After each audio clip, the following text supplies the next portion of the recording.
बिस्मिल्लाहिर्रहमानिर्रहीम। अस्सलाम वालेकुम। माइक्रोसॉफ्ट विजुअल बेसिक की ट्यूटोरियल्स में आपकी खिदमत में फिर से आगे हाजिर हो गए दोस्तों जैसे कि हम लोगों का जो वीडियोस है वो कंटिन्यू है और चल रहा है।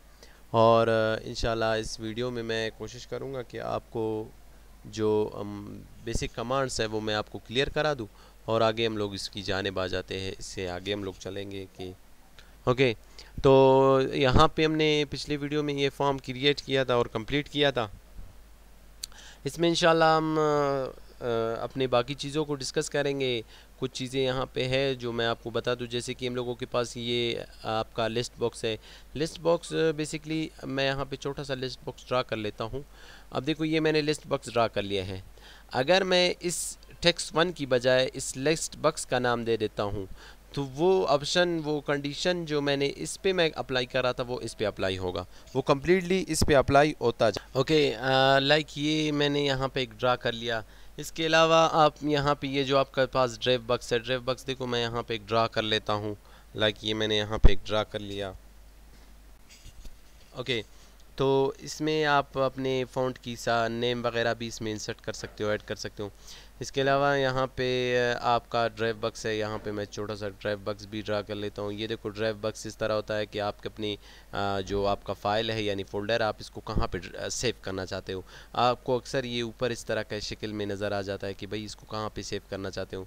ये मैं आपको डिबग करके दिखाता हूँ। ये देखो इसमें भी ये चीज़ें कम्प्लीटली इन्फॉर्मेशन, ये देखो ये टेक्स्ट की नाम वगैरह भी आप अपने दे सकते हो। इसमें आप टेक्स्ट की कोडिंग भी कर सकते हो। इसके अलावा ये देखो आपको किस यानी सी में आपको करना है। फ़िलहाल इसमें तो कोडिंग यानी नहीं है, यानी आपने कोडिंग नहीं की है। सी में करना है, कहाँ पे करना है ये आपको देखो यानी ऑप्शन दिया है। ये फ़िलहाल हमने कोडिंग नहीं किया है। इंशाल्लाह फर्दर आगे हम जब चलेंगे तो इसमें कोडिंग वगैरह भी कंप्लीट करेंगे। इसके अलावा आप शेप, ये आपका जो शेप है, बेसिक शेप है, मैं यहाँ पे एक छोटा सा शेप भी ड्रा कर लेता हूँ और मैं आपको ये बताता हूँ शेप के ज़रिए आप अपने जो आपका टाइमर है उसको भी आप डिफ़ाइन कर सकते हो। लाइक ये आपने शेप ड्रा कर लिया, आप जो आपने इसमें कोडिंग किया था डिजिटल क्लॉक में, आप इसको हटा दो, फिर आप शेप का नाम दे दो, वहाँ पे आप दे दो शेप 1। लाइक मैं यहाँ पे दे देता हूँ ये जो लेबल 1 है, मैं इसको यहाँ से हटा देता हूँ और यहाँ पे मैं दे देता हूँ इसको शेप। अगर मैं इसको यहाँ पे शेप दे देता हूँ फिर क्या होगा, जो फॉर एग्ज़ाम्पल मैंने यहाँ पे दे दिया शेप और जो इज़ इक्वल टू की जगह पे मैं इसको दे देता हूँ कोई भी नाम दे देता हूँ और इसका जो इंटरवल है, इस टाइमर का इंटरवल मैं यहाँ से कम 1000 रख देता हूँ। फिर क्या होगा, उस टेक्स्ट बॉक्स में, उस शेप में आपका जो भी है वो इसमें रिपीट होता जाएगा। यानी ये रिपीटिशन की भी इस्तेमाल होता है, शेप के थ्रू भी आप इसको इस्तेमाल कर सकते हो। इसके अलावा लाइन वगैरह, लाइन लगाने के लिए जब भी आपको कोई इस तरह का प्रोजेक्ट वगैरह मिलता है तो आप लाइन वगैरह लगाने के लिए इसको इस्तेमाल करते हो, लाइन को।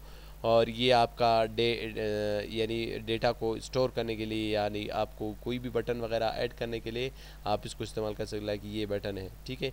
नेक्स्ट रिकॉर्ड के लिए अगर मैं इसको रन करूँगा फिर आपको यहाँ पे ये बटन शो होंगे। ये देखो इस तरह के बटन्स आप जब भी अगर आप ड्रा करना चाहते हो अपने सॉफ्टवेयर वगैरह को, उसको एडिटिंग के लिए, तो आप इसकी आसानी इसके थ्रू कर सकते हो।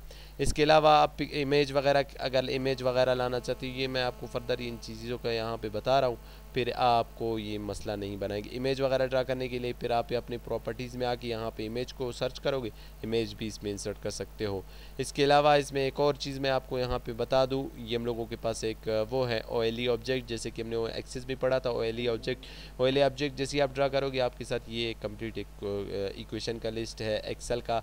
अगर आप एक्सेल का चीज़ें यहाँ पे इंसर्ट करना चाहते हो, एक्सेल की चार्ट वगैरह इंसर्ट करना चाहते हो, ये सब यहाँ पे मौजूद है। मैं इक्वेशन इंसर्ट करूँगा, ये देखो इक्वेशन का यहाँ पे मेरे साथ पूरा बार खुल जाता है।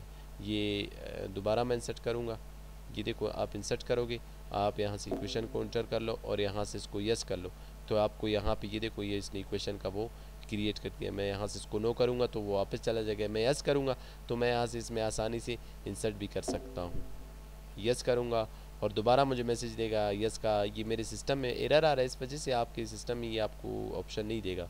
ये देखो आप कोई भी अगर आप इक्वेशन वगैरह इंसर्ट करना चाहते हो, ये अलॉट ऑफ आपके साथ इक्वेशन है, ये आपको प्रोग्रामिंग वगैरह में ये चीज़ें काम आएंगे तो आप यहाँ पे इंसर्ट कर सकते हो। ये था हम लोगों का विजुअल बेसिक का एक छोटा सा इंट्रोडक्शन, मैंने आपको बता दिया और कंप्लीट मैंने आपको सिखा दिया कि भाई हम अपने विजुअल बेसिक में इसकी टूल्स की कोडिंग करके इसकी टूल्स को किस तरह हम डिफ़ाइन कर सकते हैं।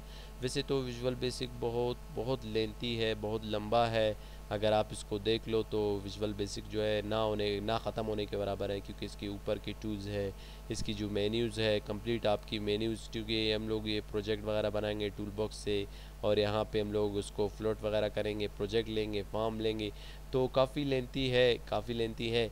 लेकिन मैंने एक शॉर्ट कोर्स बनाया था, आगे भी इंशाल्लाह हम अपनी वीडियोस को कंटिन्यू रखेंगे।